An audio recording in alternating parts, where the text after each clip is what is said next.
Hi everyone, my name is Tammy and I'm going to show you my I Love Lucy inspired sewing room. I always get asked the same questions over and over, so I'm going to try to answer them all here and maybe show you some things that you weren't able to see in the pictures. First off, as you come into the room, the bedroom is 11 by 13 and it's painted Beach Sparkle by Valspar. The workspace goes all the way around in a U shape, and all it is unfinished kitchen cabinets that I got at a surplus warehouse, and we painted them Martha Stewart's Ladybug, which is a really pretty red. The tops are melamine, and that is a great material to work on because it's very forgiving. You can paint, you can glue, and it cleans right up. So I'll start as I come in the room. Back behind the door is where I hang my ironing boards. And then down on the floor, I keep a little basket, and that's where I throw like any magazines that I get relating to sewing or my Joann ads. The ribbon sits in gutters from Lowe's, and we trimmed, if you look here, he's got new holes. We trimmed the front lip off, and that makes it easier to get access to all of the ribbon. And they're just held on with the same little brackets that you would use to mount them to your house. The sewing machines I made the cute little covers for. I haven't had a chance. I've got a new serger, so she doesn't have a pretty yet, but she will. And then the bins that are up above are just little red bins that I got at Joann's on clearance, and I made the little gingham bows, and then I embroidered little labels to tell me what's inside of them. So there's things like buttons, and there's ribbon, and like loose ribbon, and then stabilizers and interfacing. Over on this wall is my cone thread, and then it's a lot of trims like eyelet trim, lace trim, chiffon, tulle, that type of thing. And then in these top ones up here, they hold all my paper patterns. So we'll start on this side and we'll work our way around. All of the chairs, because it's countertop height, the chairs are drafting chairs, and that way I sit high enough up that it's comfortable on my back. And then we made little step stools that fit up underneath. That one's got a rug on it. Let me see. And this one doesn't.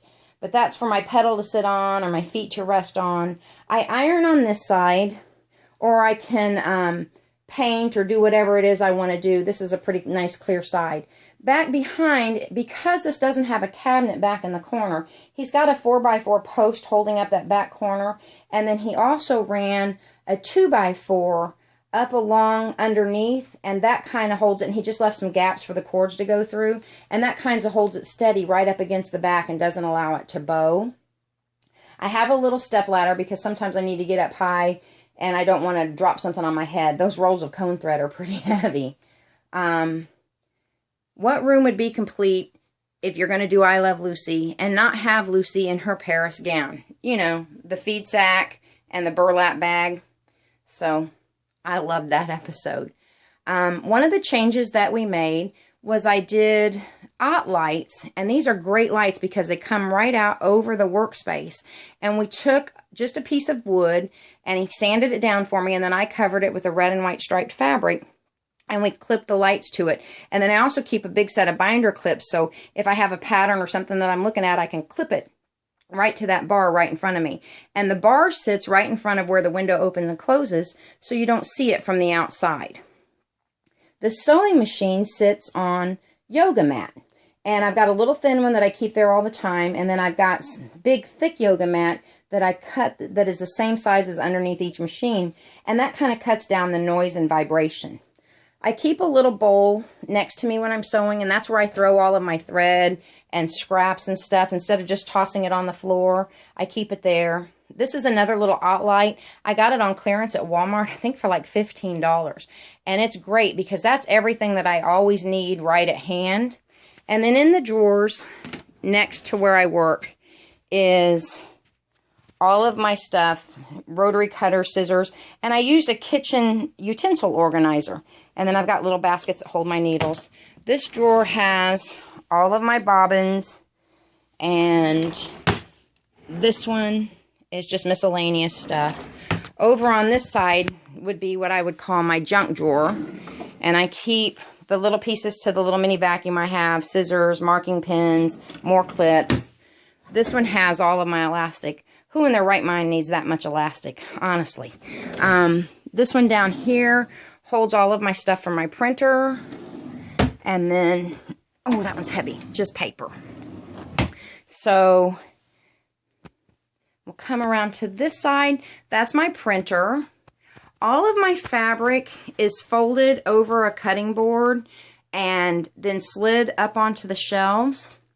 And down here, if you'll notice, is a shelf up underneath. And what he did, let's see if I can get it out because I pulled it out.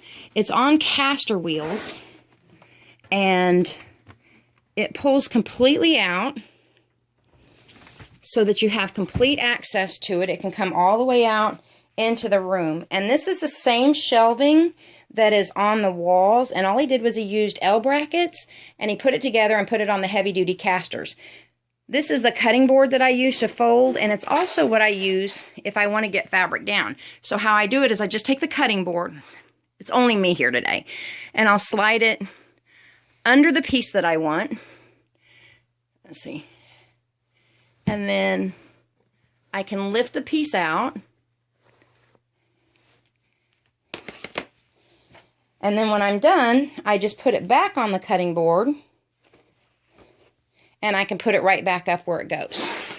I'll set that over here for now. Then this just slides right back up underneath. For all of you that are like, there's no way that you sew in that room, it's way too neat, I promise you I sew in here. This is what I'm working on right now, and I just did all of this crazy furry fleece, and I need to sew it on. This made a huge mess. So I've got it pinned and ready to go on. That's going to be my tree skirt. Over here is my featherweights. This is what started the crazy featherweight vintage machine collection that made me have to change the room around a little. I found one, and then a week later I found another, and I couldn't pass it up. Inside these are just little mason jars, and I keep my buttons, and we painted them red, and then I painted the tops of them in an aqua. And then you come around this way, and everyone say hello to Lucy and Ethel, Fred and Ricky. Can you guess which one is Lucy? Anyhow, inside this little chest of drawers is all of my fabric scraps, and I kind of try to keep them organized. It's not always possible, but I put things into bags by color or by design, or even by fabric, flannel. Got two littles, so they got a little bed back there that they like to stay in. And then that's the featherweight table that went with the second one that I found. This is a little chair for my granddaughter to sit in. So as you come around, there's a really nice comfy chair. That's because my husband likes to sit in here with me if I'm sewing. He'll sit here and watch television or visit with me when I'm sewing. And then this is probably the messiest part of my room, and it's still not too bad, but I need to get in here and clean it out. This is my closet, and in here I keep my batting and my thick fleece interfacing. Paints are in that one, nail polishes, and then just some odds and ends. Down here in these bins are flowers, and I've got the cords that go to the vintage machines. Here's the paint to touch up the room. My glue gun and some tape, acetone, because that cleans these melamine countertops off perfectly if you get something all over them. Fabric rollers, starch. Inside this one is, let me see, I'm back up, is just blanks that I have to sew on. So I've got some hats and some bags and some adult size t-shirts. And then down in the drawers are kid size t-shirts. So now, the thing that everyone always wants to know, how did you do? How did you make that? Where did you get those? This was my husband's scathingly brilliant idea. And when I say scathingly brilliant, I mean brilliant. That's my thread storage. They are on sliders from Lowe's, and they slide completely up underneath. The melamine countertops are about 2 feet wide. So these are about 2 feet wide, and they come out. They're mounted up underneath here with little L brackets, and they just hook up under. You could mount them to the sides of the cabinets if you had them sitting closer together, which is what we had when it was out in the Florida room. But when I moved into here, the space worked out differently on how we set it up, so he hung it from the L brackets. And they're pretty secure. I mean, they don't, let me see if I can shake it. They don't go anywhere, and they slide completely out.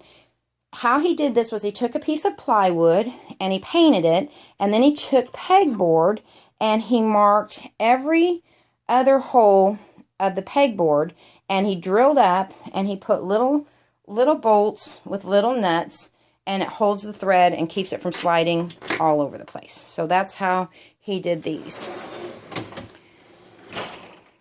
And then on this one, I'll show you this one because it sits in front of the window. I wanted to make sure that they were protected. So this one just slides right out too. And then up underneath is a piece of red felt, and then I did the red and white stripes since it shows from the window. And he's got a board that sits right in the center of those machines to kind of help brace that back. And then he hung my power strips so that I have power and it's not all hanging down and all tangled up. So that's my room.